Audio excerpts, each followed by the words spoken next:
Scott, let's shift gears now. I want to talk about one of my pet issues. I mean, I don't mean to diminish it calling it that, but I just can't stop thinking about it even years on.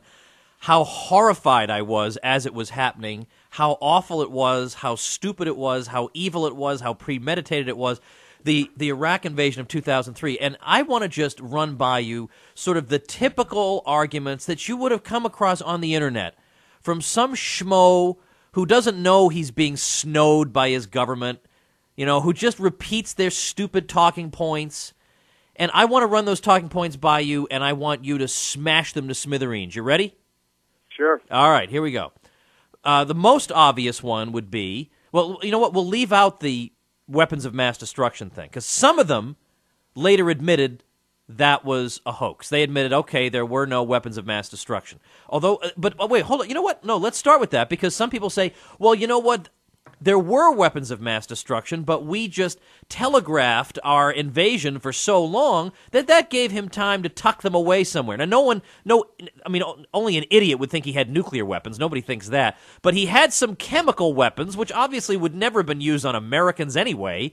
And he had some chemical weapons, and he shipped them off to Syria, and he had some mobile bio labs, whatever. What's the truth to that? Okay, none of it is true at all. And the big rumor was that, in fact, it was Clapper, our current perjurer in charge of national intelligence, who was one of the ones who pushed the lie the most, that Saddam had moved his weapons to Syria.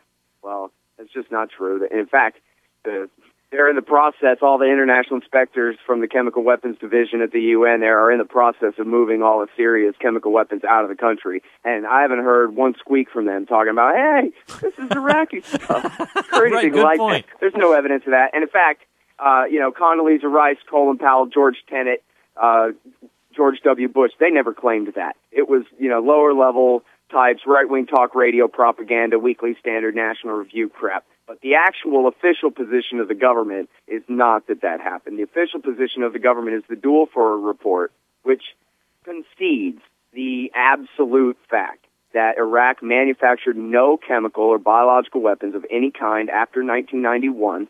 How they did, in fact, lie in 1991 about some of the mustard gas, but then they got caught, and it was all destroyed before New Year's 92. All of it. And then they didn't make another drop of anything after that. And as Scott Ritter and so many others have explained, the entire question of whether maybe they were still holding on to something had been completely resolved in 1995 when Saddam Hussein's son-in-law, Hussein Kamel, defected to Jordan. He talked to the Jordanians, to the CIA, of course, and to the IAEA and the UN, UNSCOM, UN Weapons Inspection Division, and they went through everything. He brought all his papers with him, and he was in charge of destroying every last bit of it, and he brought all the documents with him to prove it. Then he went back to Iraq, and Saddam killed him. But then Saddam panicked, because Saddam didn't know exactly what it was his son-in-law had given them, and he didn't want to be caught hiding anything. So he gave the UN everything. And that was in 1995, and they knew then there was nothing. Any little bit of, they found something that you ever heard was just nonsense. It was the error ratio on dud shells out in the desert. Shelf life expired 20 years ago. And, of course, back when they were being used, when Ronald Reagan and George H.W. Bush were giving Saddam Hussein targeting information from our military satellites so he could target Iranian, basically unarmed Iranian kids, human waves of Iranian fighters in the Iran-Iraq war with those chemical weapons to kill them all. Robert Gates was the deputy secretary of the CIA at the time, whatever the hell, number 2 at the CIA at the time, under William Casey, arranging it all.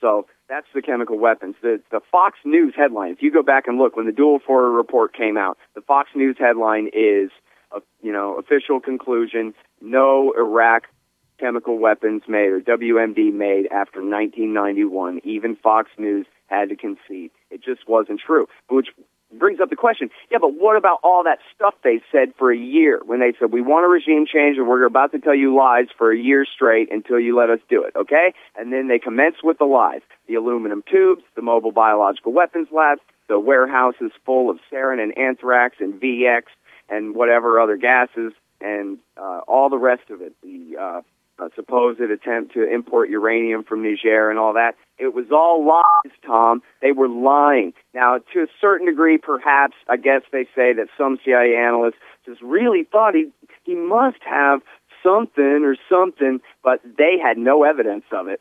So maybe some of them were honestly wrong, but only honestly wrong with their gut, assumption, but all their facts were outright lies. It just wasn't true, and they knew it. The aluminum tubes, those were never for centrifuges. No, like you said, you'd have to be an idiot to think Saddam Hussein had some advanced centrifuge program in Iraq that the entire world didn't know about. Give me a break. These aluminum tubes were for rockets. They were being sold by our ally in NATO, the Italians, and they were for rockets for shooting out of the back of your pickup truck, mobile, artillery for the battlefield. Nothing to do with centrifuges whatsoever. And they knew they were lying. The Energy Department said so. The State Department's Bureau of Intelligence and Research said so, et cetera, et cetera. And, it was debunked in the Washington Post in September 2002. But that didn't stop them. That was the top headline on antiwar.com. Aluminum tubes are for rockets. And it was a Washington Post story on page 834 or something from September 2002, and they kept using that talking points, aluminum tubes. Like, what's he going to do, hit you in the head with an aluminum tube? What aluminum tube? Oh, you're telling me he's making weapons-grade uranium, and he's going to make a bomb out of it, huh? Liars. They knew they were lying, Tom. I've got limited time with you. I want to ask you about this sort of objection. I would get things like, you just don't think brown people can have democracy. Or, you think that it would be good for Saddam Hussein to continue to exercise his reign of terror over the Iraqi people. What do you say to that? Well, I would say the Iraqi people were way better off under Saddam Hussein.